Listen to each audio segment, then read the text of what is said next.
aso. Dito ako, kakakaisip ko lang. So, yun nga. Matagal ako hindi nag-YouTube kasi nasa Pangasinan kami. Kakauwi lang namin kasi alam niyo pala yung Pangasinan walang internet. Hindi ako makapag-vlog.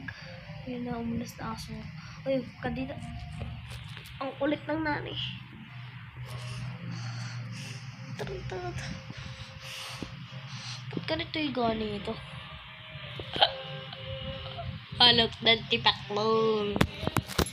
Ay nga guys, ang aso ko si PB. Si PB makulit. Umiihi sa kama. So yun nga. Joke lang yun. Joke lang, huwag kami. Yun nga guys, nag-ano kami. Pangasinan kami to. Yung nakakawin nga namin. Kasi paalis na naman po kami. Punta kami Bulacan, magbabayad ng lupa. So guys, kahapon pala may na-aksidente doon sa may yung pagising ko na lang na-aksidente na kami.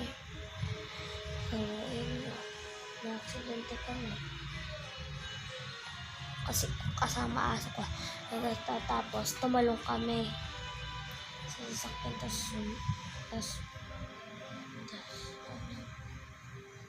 biglang umiyak yung natin. Ganun pala yun. Hindi ko naman pala naisipan na ganun pala yung aso ko. Talino. Ay. Tigil. Yes. Tapos, biglang may chat sa akin. Teacher ko, sabi, okay lang baby, happy Valentine's.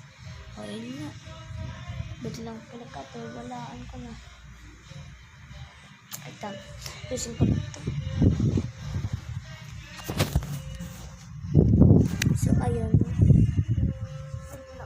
Biglang nakatulog aso. So, bye-bye.